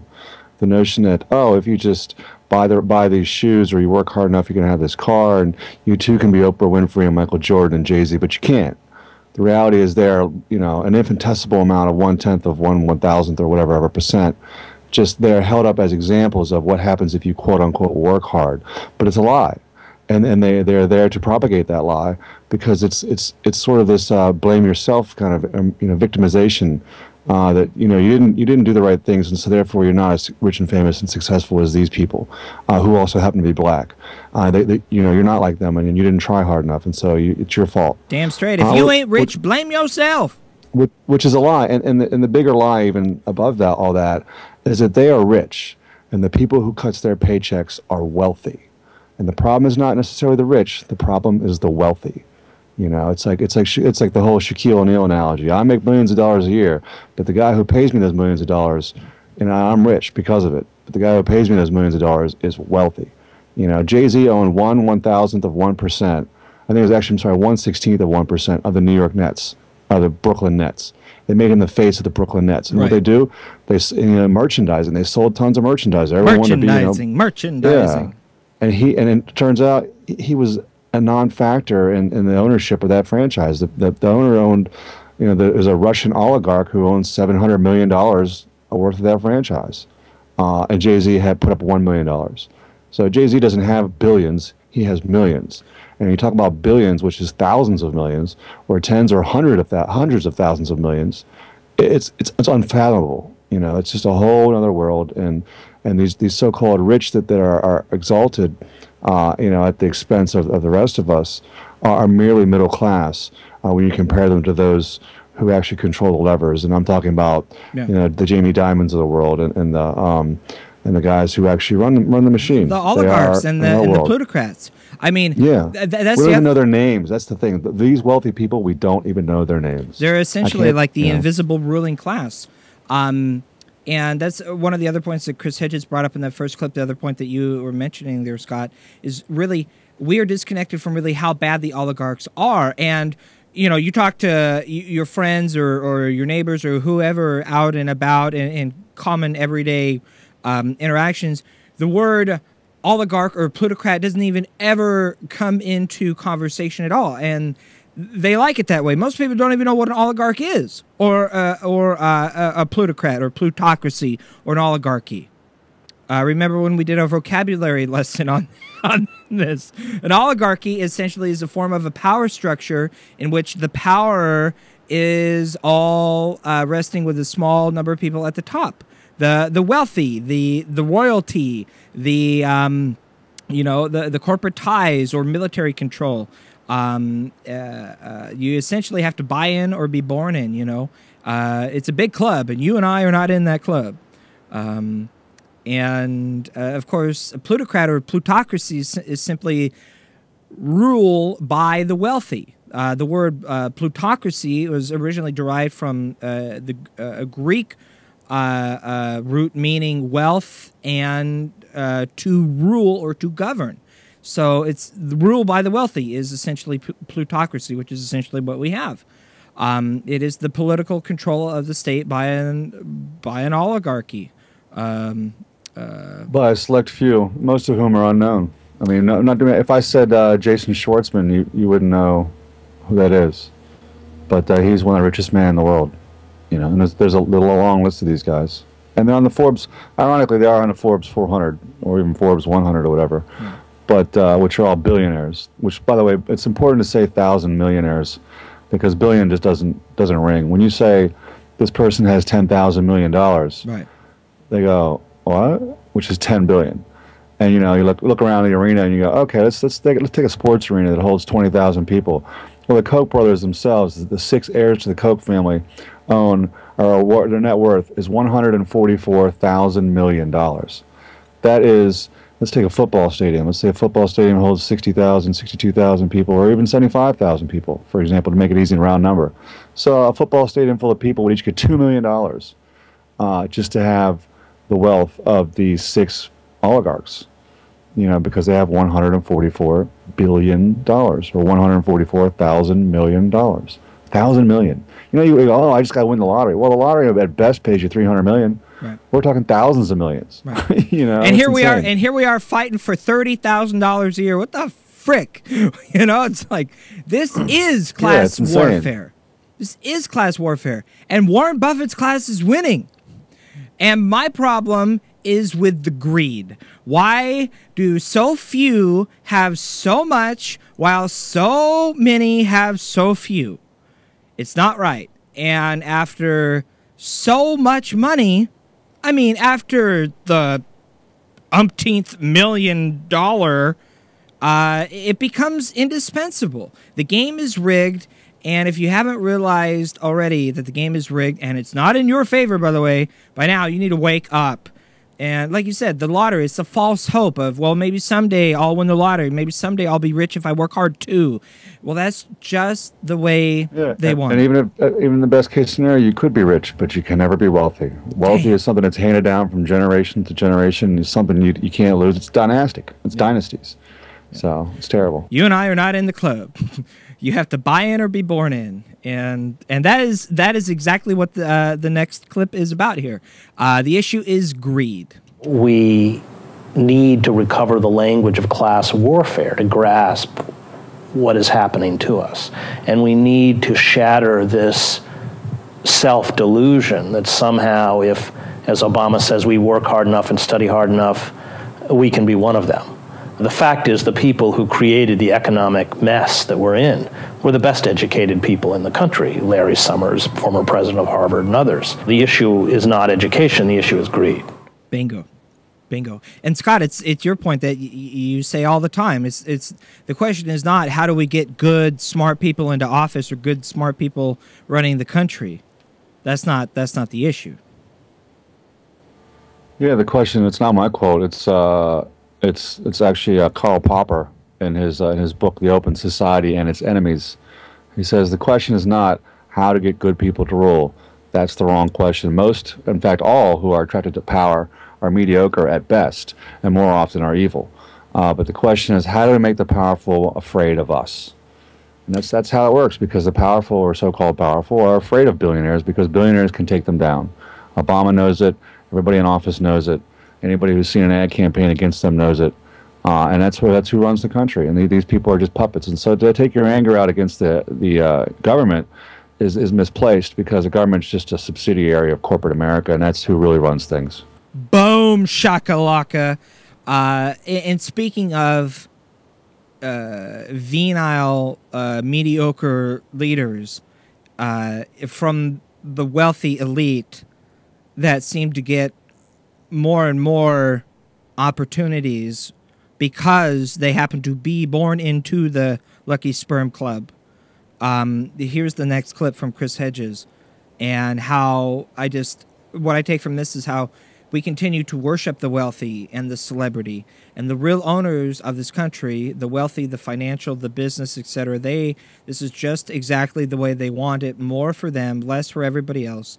And with all the money, they game the system. They buy off all the politics. They buy off all the media. They buy off all the so-called justice system. They are essentially the invisible rulers of the land. Here's the next clip. The fact is, if you're poor, you only get one chance. If you're wealthy, like Bush, you get chance after chance after chance after chance. So you're a C student at Andover, and you go to Yale, and you go to Harvard Business School, and you're AWOL from your National Guard unit, and you're a cokehead, and it doesn't really matter. You don't even really have a job till you're 40, and you become president of the United States. So that was what was particularly insidious, how those small, tight, elite, oligarchic circles perpetuated themselves and promoted mediocrity, because many of these people, like Bush, are very mediocre human beings, at the expense of the rest of us. And how with money, they game the system. And of course, now we live in an oligarchic state where we've been rendered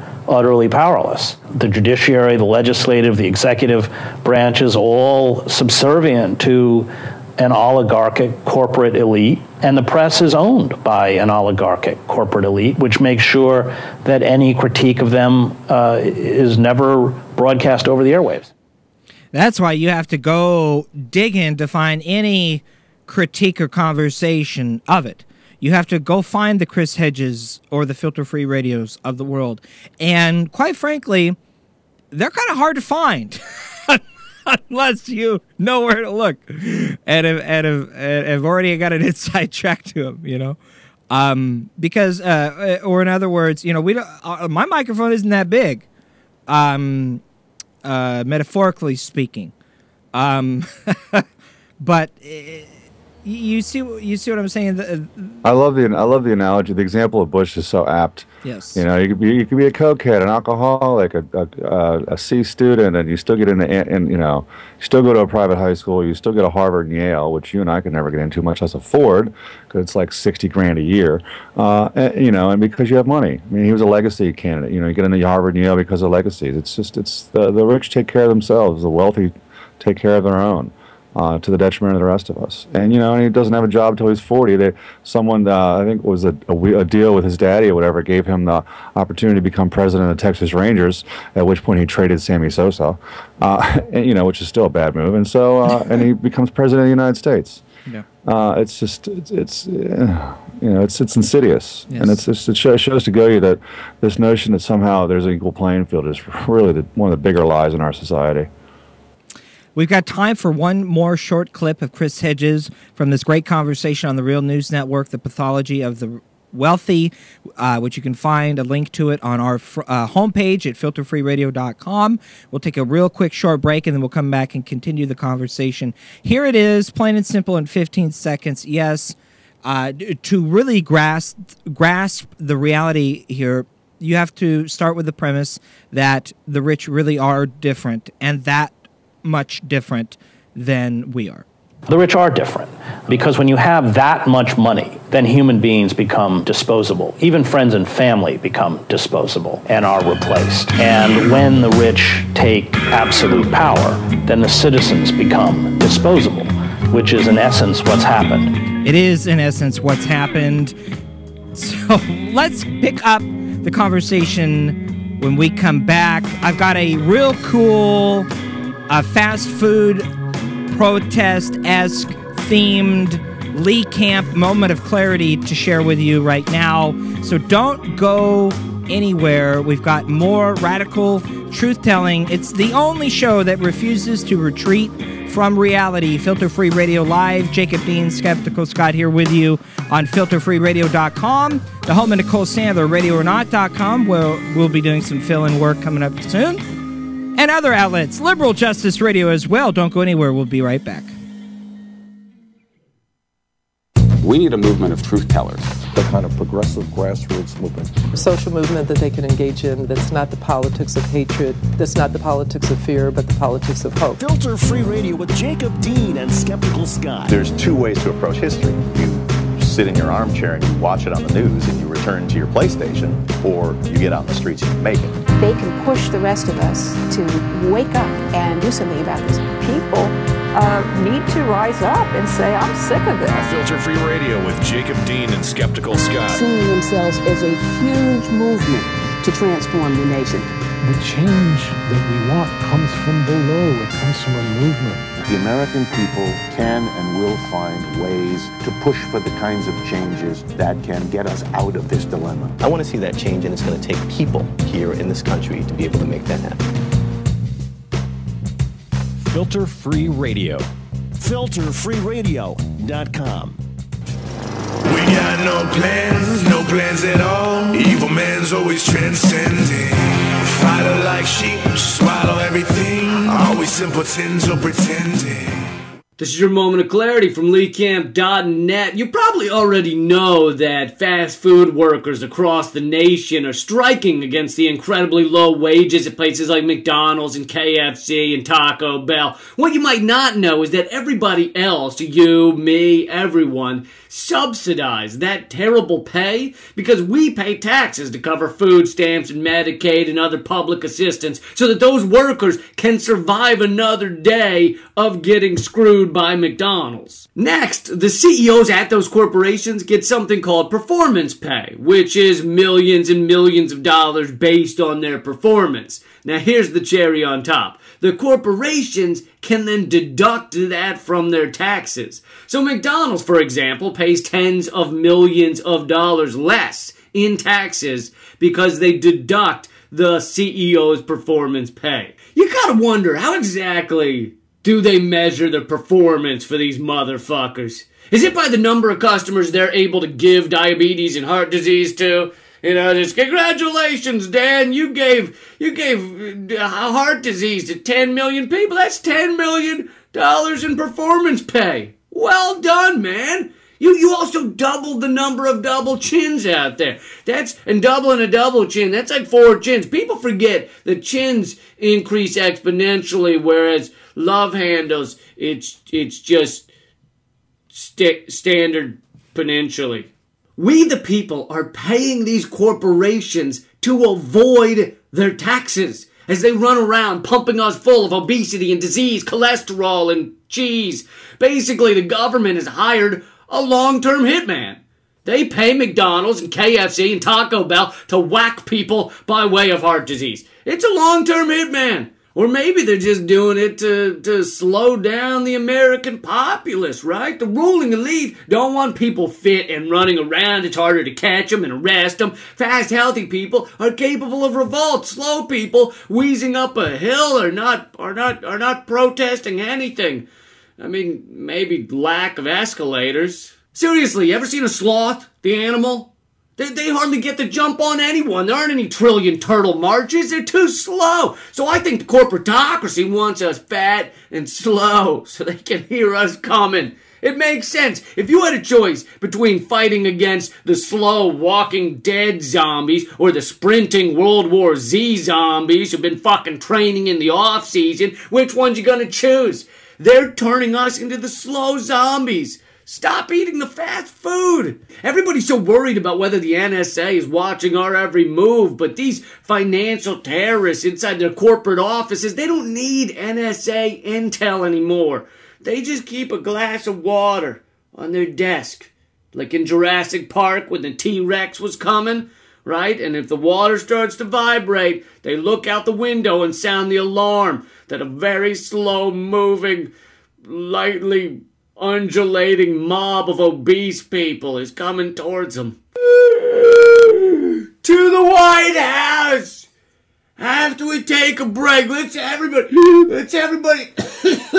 take a break. Alright, I'm gonna stick my head under this soda fountain, and then we're going to the White House! That's been your moment of clarity from LeeCamp.net. I'm doing a quick subscription special.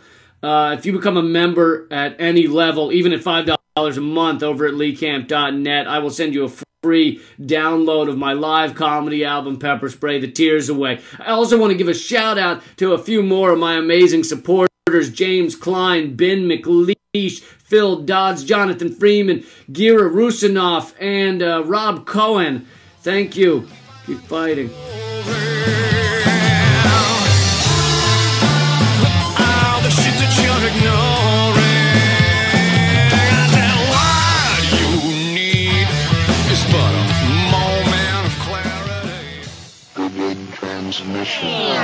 This is Liberal Justice Radio. It's not real. It's just a computer-generated fantasy. Liberal Justice Radio on TuneIn and A Online Radio.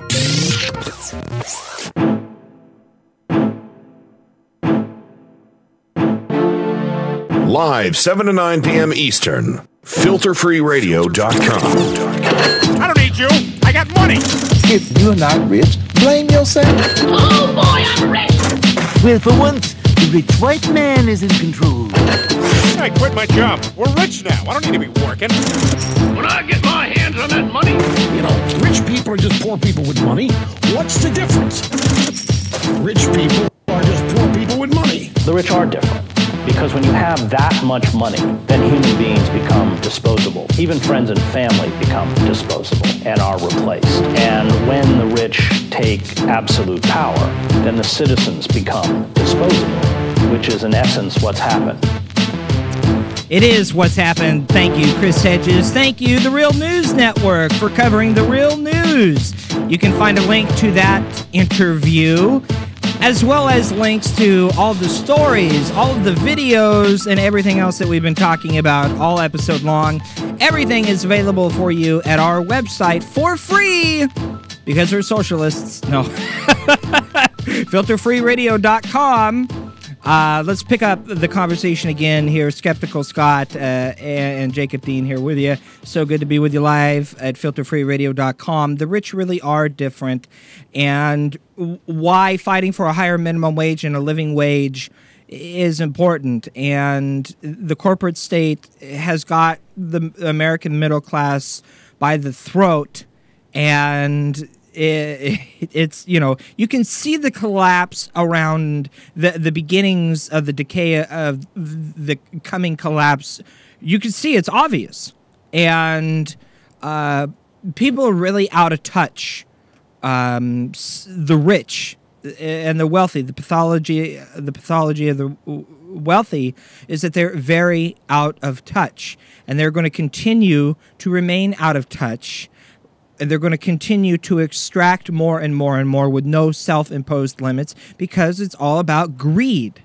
It is about greed. My issue is with the greed. It is with the love of the money, the unsustainable love of money and things and consumption, buying things. Hey, my money is the highest priority, and which means everything else is secondary. So fuck the planet and fuck everybody who's living on it. Get more money. Yeah, profits over people. It's not going to work. It's unsustainable. Here's the next clip. I'm gonna move quickly now to get through all of these. How out of touch the rich are in this country, and really what it means. There is a very callous indifference. I mean, these people, and C. Wright Mills wrote about this, in the power elite, they're utterly cut off. I mean, the only people they ever meet who are members of the working class are people who work for them. They're gardeners or they're chauffeurs. They live in self-encased bubbles. They have no real contact with reality. I mean, they don't even fly on commercial airlines, and yet they have absolute power. Now, that becomes very dangerous politically because they're so out of touch, and they are able to retreat into their enclaves. They will extract more and more and more because they have no self-imposed limits without understanding the economic, political, and social consequences of what they're doing. So we have a popular uprising through the Occupy movement where people pour into public spaces to express legitimate grievances. Student debt, the next bubble to go down, $1 trillion in debt, the failure to address the mortgage and foreclosure crisis, the failure to address the chronic unemployment, underemployment, which, I mean, half of the country now lives in poverty, including the working poor, or near poverty. And what is the response? The response is to physically shut down the encampments, suspend unemployment benefits, cut food stamps, close things like Head Start. It's crazy. And that's what happens when you have an elite that is that unplugged, which our elite is. So they will push and push and push myopically out of ignorance until something erupts, and that's exactly where we're headed. Exactly. You know, a note, since we were talking about the Black Friday protests and Chris Hedges talking about the Occupy encampments that were shut down, which we covered very heavily on this program. It's all documented on our website, filterfreeradio.com. Please tell me, how is it that if you camp out in front of Best Buy or Walmart, literally 4 days in front of the store for Black Friday, that somehow makes you a good consumer and a good American? By the way, what did you actually buy on Black Friday that was made in America? That's right, you un-American bastards. But seriously, though, please tell me, how is it that if you camp out in front of Best Buy or Walmart for Black Friday, that makes you a good consumer and a good American? But if you camp out in a public space using your rights of free speech and redress of grievances for social justice, that somehow makes you a dirty fucking hippie that's ruining this country? This is horseshit. This is no. This aggression will not stand, man. And the dude does not abide. You know what I'm saying? So it's just, we're out of touch here. And let's grasp that reality again. The rich really do have the game rigged against us and have tried to manipulate you, to deceive you, to confuse you and me, all of us, confuse all of us, and they have stolen the language of reality from us and have in place systems that benefit themselves only, that they use against us, propagandize, and turn around and sell you and lie to you about, like the free market, for example. Everyone acts like this free market, this economy is this great, almighty, all-powerful thing, when in fact we created it initially to begin with and said at that time, hey, if this doesn't work, if it gets out of whack, if things start to get corrupt and no longer function as intended, we're supposed to reboot it revolutionary style, you know what I mean? And so the system only benefits those at the top, only the rich are getting richer, And it's not that way by mistake. Here's the next clip from Chris Hedges and the Pathology of the Rich. The whole notion of the free market, laissez-faire capitalism, globalization is a very thin rationale for unmitigated greed by a tiny oligarchic elite. And they have made sure that that ideology is taught in universities across the country. And people, like especially economists who deviate from that ideology, have been pushed aside and become pariahs. And yet the driving ethos of that ideology is really to justify the hoarding of immense amounts of wealth by a very tiny percentage of, the upper ruling class. That's what it is. I think one of my favorite Marxist economists is Richard Wolff, a perfect example of someone who, as far as the economy is concerned, we're talking about the so-called free market here. You want to talk about someone that goes against the grain and is effectively an outcast, is cast as an outcast. I mean, there you have it. All sorts of it. And what's really sad is that's what Chris Hedges' kind of death of the liberal class is all about, kind of a circular firing squad, so to speak. But it's also, we're disconnected talking about our language and being disconnected. The corporate state is disconnecting us in our language as well. You are a consumer, so you're not a human being, you're a consumer. And all of this, it is ignored in the mainstream media, the corporate media, of course, because they also own the corporate airwaves. And the current waves and trends that are going on, they cannot continue forever. That's why the last clip he ends with, and everybody knows that something's going to happen. And which is exactly why you're seeing all of the rats scrambling right now for the last bits of cheese before the ship sinks and the bubble pops. Again. What did we learn from history? Again. Here's clip 7, disconnected on the language.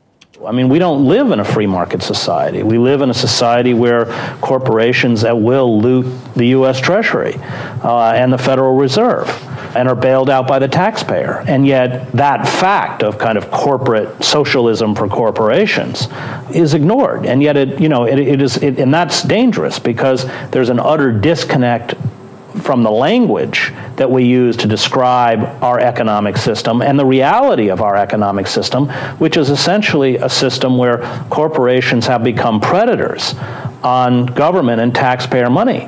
And we're all going to pay for it because most of this stuff, though these bonds that they're buying up, is garbage. And that is going to blow right up in our face. You don't see the fossil fuel industry saying, I think we should, care about the longevity of the human species and the longevity of the habitat on which the human species needs to survive. We're hurting it, so we're going to not move forward with profit making, and we're going to stop drilling. No, it's not going to happen. They're not going to willfully self-imposed limits.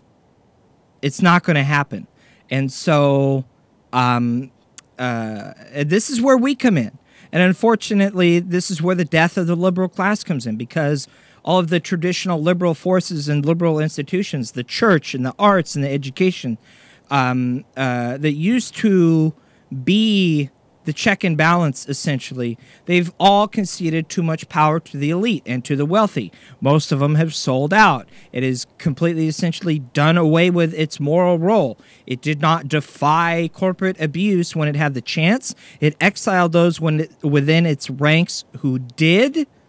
And why aren't the voices of dissent, in the mainstream media? Why aren't we praising acts of moral consciousness by those among us today, the Edward Snowdens and the Mannings and the Julian Assanges and the whistleblowers? No, they're unpatriotic enemies.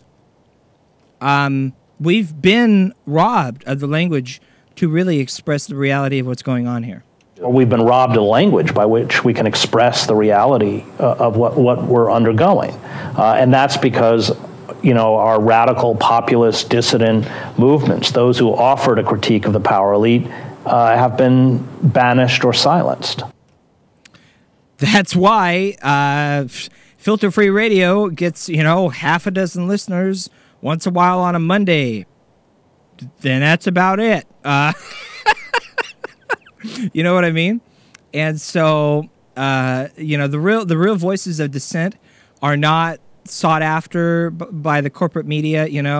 I gotta love all of my fellow broadcasters out there who work hard and do stuff, but Kenny Pick and Adam continue to invite us on, and of course Nicole Sandler has continued to invite us to fill in for her, but that's about it. And quite frankly, a lot of people don't really want to hear how it is because they'd rather dive into the fantasy rather than the reality here. And that comes back to part of the problem to begin with, is being detached from the reality here. And we're not going to solve any problems unless we recapture that. You cannot understand the nature why people are showing up in front of McDonald's or Walmart around the country in below freezing temperatures to protest the greed of the corporate state until you really understand the nature of the class warfare, or until you've had a welfare Christmas or Hanukkah or Christmas Kwanzaa or whatever here. And so and you don't expect them to throw you a bone, man. I mean, for all they give a shit, they're going to continue to propagandize, to sloganize, to prophetize essentially. And I love this example. Look at BP. You'd think they were Greenpeace with all the propaganda that they've got out there. I don't think you can understand the nature of capitalism if you don't understand the nature of class warfare. If I was running a Wall Street firm, I'd only hire Marxian economists because they understand that capitalism is about exploitation. Marx got that right. And that gets back to the nature of the ruling elite. I mean, we are the most illusion society on the planet. The airwaves are awash in lies. They very skillfully know how to humanize figures, even idiots like Donald Trump, to mask what it is they're actually doing to the rest of us. And I think we have to begin to puncture the very effective mirages that have been created. And corporations, of course, spend billions of dollars to create these mirages, to understand our reality. Look at BP. You'd think BP was Greenpeace, given the amount of commercials that they're running about how much they care about the Gulf, when in fact they turned the waters of the Gulf into a dead zone and poisoned the shrimp and all of the other which they're selling us to eat. Fuckers. And yet we don't have mechanisms by which, or there are certainly within the mainstream, what major network is going to go do a serious documentary on BP? You're not going to confront those interests, because at this point, these interests, they own or control the systems of information as well as the systems of education. So you're saying we're fucked? So what? Now what? Is there hope? Yes, there is hope. The only hope we have left, essentially, is pressure. Pressure not from essentially within the system, because it has become too corrupted. It is no longer functioning to its purposes. You cannot keep running the same play over and over again, the same play over and over again in a game against an opponent and expect them not to catch on and then eventually crush you. You have to change your tactics. You have to change the play, and you have to keep up the pressure from the outside the system. Like City Commissioner Steve Novick said in the Walmart protest video we played earlier in the program, pressure works. And the only hope that we have left is pressure from outside the system. You no longer can adjust the system. So you can't ameliorate the suffering or the grievances of the underclass, and now we're talking about half the country. Now, that means that if you want to resist, if you want to create change, you can't do it through traditional political parties. You can't do it through the courts. You can't do it through a corporatized media. You have to step outside the system and create popular mechanisms, mass movements that will begin to put pressure in a cruder way on the centers of power. That is the only hope we have left. And not just putting pressure from outside the system, cruder, more bluntly, more boldly. You know what I'm saying? We've only got like 5-ish minutes left, a little over 5 minutes left in the show. And you wouldn't believe it, but I've probably got 30 more Chris Hedges clips to get to. So I want to, we're going to go ahead and wrap up the pathology of the rich conversation here.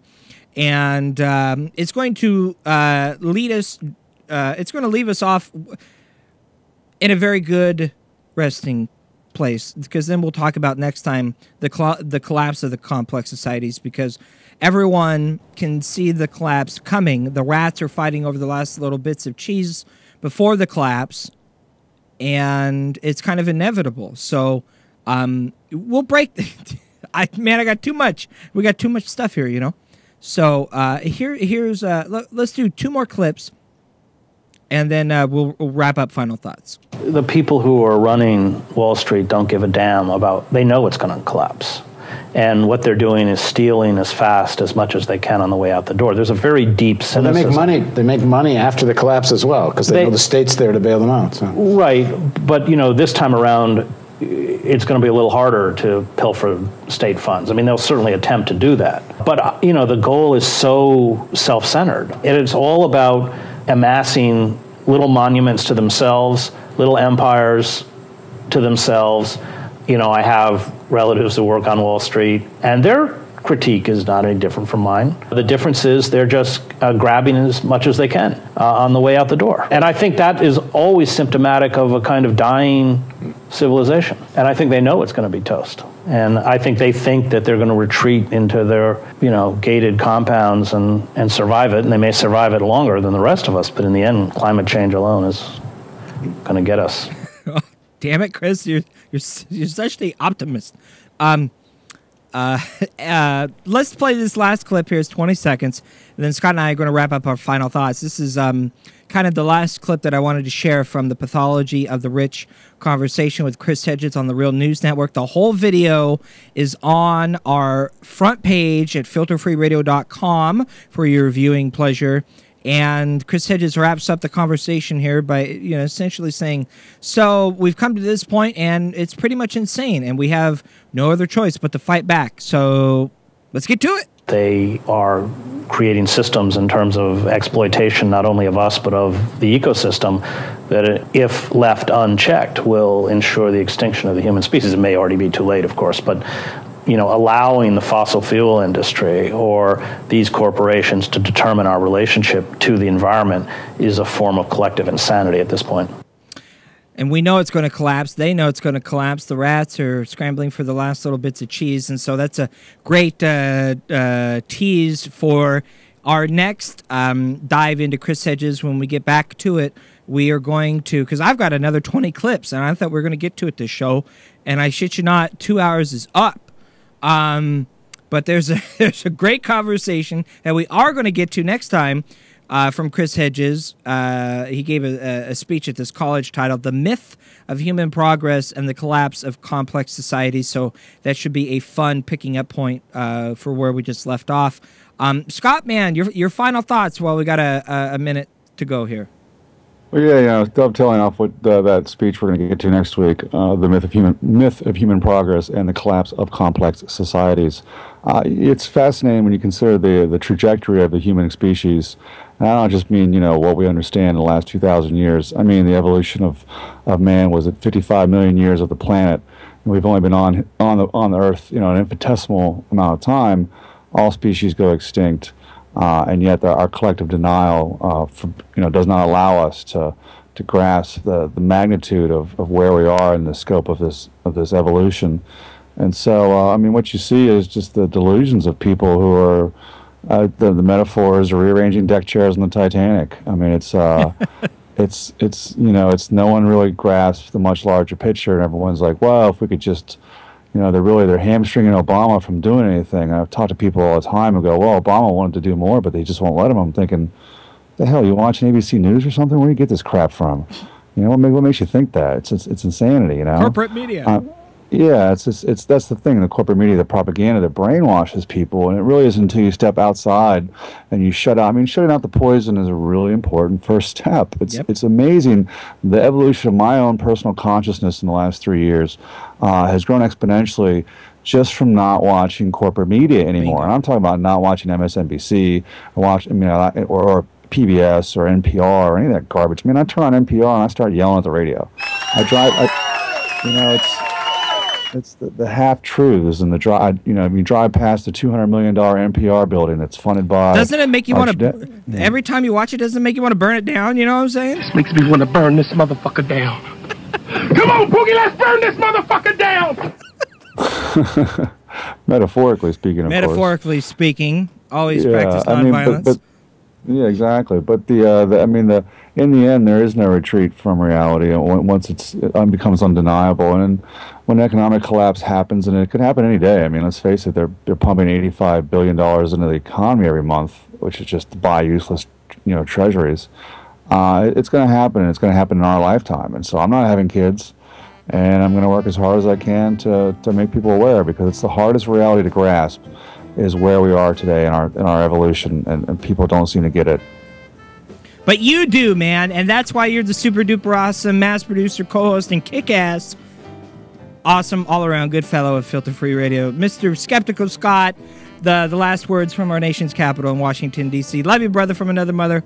Always appreciate you being with us on board, even when you're dealing with a root canal there. Still hanging in there, man. That